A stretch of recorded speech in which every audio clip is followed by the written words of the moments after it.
What's up, everyone, and welcome back to the Clone Wars Chronological Rewatch. Today we are continuing on with the Conspiracy arc with the episode Conspiracy.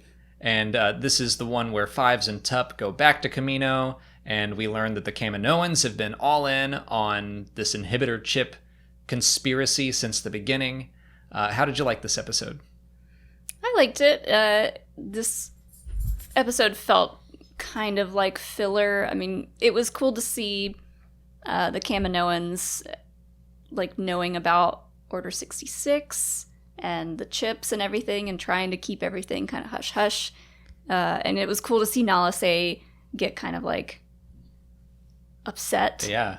I forgot how nefarious she was. Yeah. So. After like watching the Bad Batch, I was like, oh, she's not so bad. Mm-hmm. She's helping Omega out. And then we watched this and I was like, oh, Nala Se, no. Yeah. And her mentioning Order 66 to the Prime Minister was like, oh, they straight up know the plan here. And they know that one of the chips executed Order 66 a little too early. And they're trying to figure out why and what to do about it. And they're getting orders from, you know, Dooku and Sidious and all that. But I think it's interesting that you felt this was a little fillery because at the time, this was all such new information, especially about the inhibitor chips. Yeah, we didn't know about the chips back then, but I guess knowing everything now, it felt like, okay, let's move it along. Yeah, it's like without those bombshells, you kind of take that stuff for granted, where at the time everyone was like, wait, hold on, what? I need to adjust to this. Mm-hmm.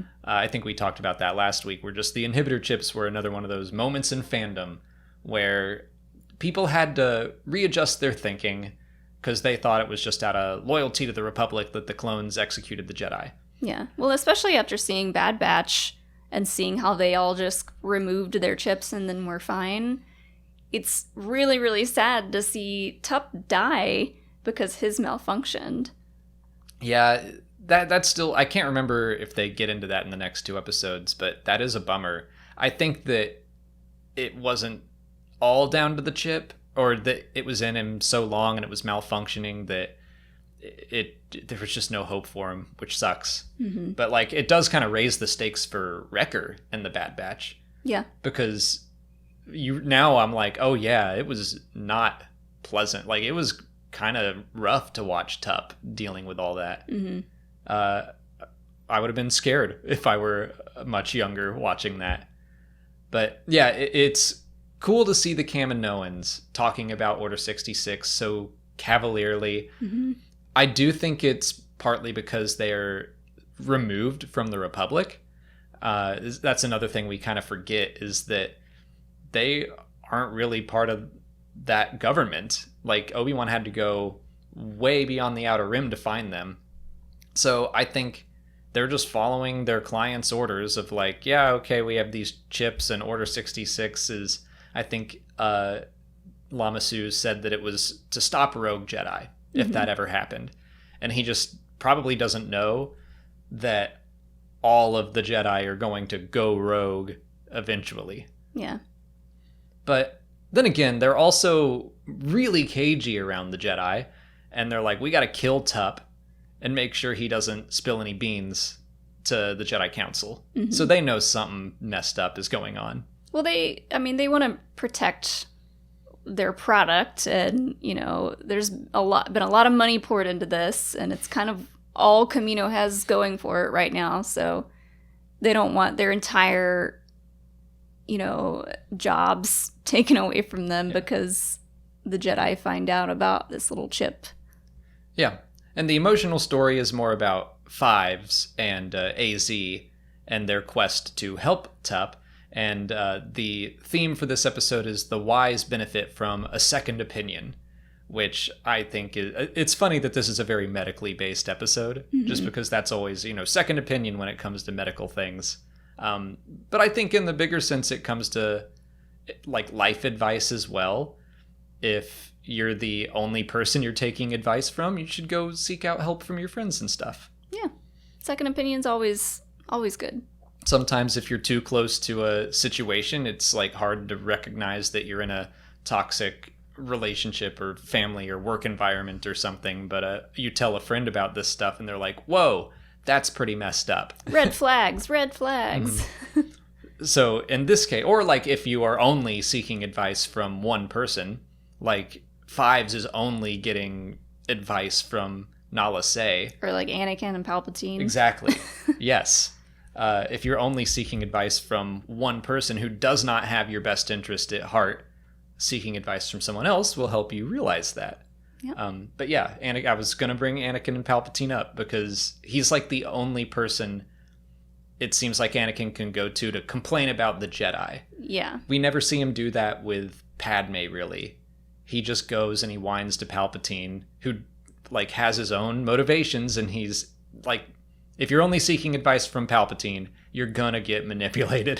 Which, after a while, it's like, well, he could talk to Padme about it, but she's pretty, she has a pretty positive attitude on a lot of stuff, so she'll be like, oh, the Jedi have your best interests in mind, and she's kind of like wants him to take a second and think about things in more of a positive light, whereas Palpatine takes what he is hearing from Anakin most of the time and is like, okay, what does Anakin want to hear me say? Mm-hmm. And that's what he says, along with his other, he's got his own motivations, but he gives Anakin kind of like the slightly toxic answers that he kind of does want to hear from someone like Palpatine, and then that just continues to get worse and worse, and he just slowly poisons his mind, basically. Yeah, and it's like if he had ever maybe told Padme about something the Chancellor said, she would have been like, wait, what? That doesn't sound like the Chancellor. Yeah.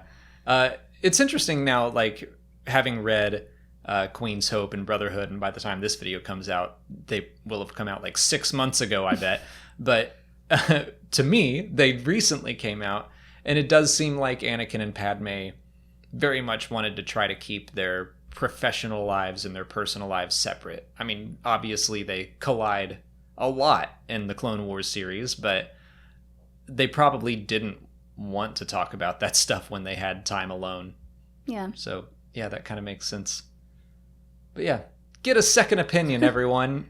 That's what this theme says. Kind of went off the rails there a little bit, but I did want to bring up AZ, because another character that we know now from the Bad Batch, and we get to see the first time we get to see AZ, which was really cool to see. And he's very funny. That moment where he's like, I've always wished I could have human emotions. That line, but I don't. Bye. Yeah, but I mean that is funny, but it also means so much more after seeing what he does for Omega and the rest of the Bad Batch in the show. I think Fives says something along the lines like, you're a droid, you wouldn't understand, you don't have a family, you don't have brothers. And it's like, even though it's very fast, AZ does kind of become part of this little family as they're trying to escape Kamino, and yeah, lays his life on the line to save all of them. I think specifically Omega, and then they don't leave him behind. So I'm like, I want to keep exploring him. I forgot about some of those lines. I knew he was in season 6, but I did not remember how many feelings he would give me, especially after the Bad Batch. It makes me wonder if, this whole day that AZ basically spends with Fives and the conversations that they have, if that inspired AZ to get to know Omega a little bit more, and then, kind of have a mind of his own, be a little bit more independent. Yeah, I wonder if he is, because Fives does the classic, like, out-logic a droid's programming, like, oh, well, isn't this part of your programming? I wonder if he learned to do that himself. Yeah. Especially because, like, I'm hazy on how this arc continues and ends, except for, like, when it comes to Fives. But for AZ, he's, like, scheduled to be deactivated in this episode because of the help he provides Fives. So I'm like, I forget how he gets out of that. But, like, he is always willing to put his digital life on the line. Yeah. I like him a lot. But yeah, that'll be it for this episode. We will continue on with the conspiracy arc next time. Until then, please like this video, subscribe to the channel. Follow us on Twitter, Instagram, Facebook, and TikTok. And consider checking out our Patreon page. As always, thanks for watching, and may the Force be with you.